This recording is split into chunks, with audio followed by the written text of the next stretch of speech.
अस्सलाम वालेकुम वरहमतुल्लाहि वबरकातुहू। और आज हम मुल्तान से मदीना शरीफ जा रहे हैं। ये हमारा जहाज़ खड़ा है पीआईए का, ये देखो अंदर।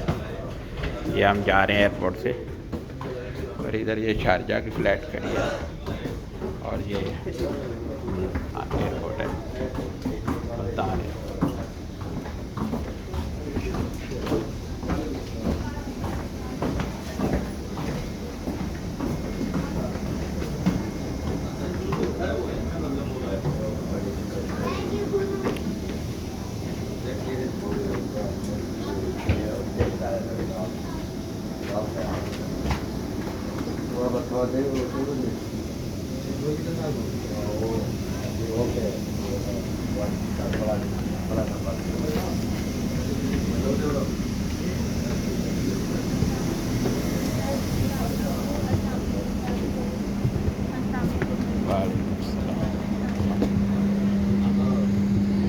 ये हमारा जहाज़ है जिसमें हम अभी बैठेंगे। बड़ा जहाज़ है, बोइंग लग रहा है, बड़ी एयरबस है।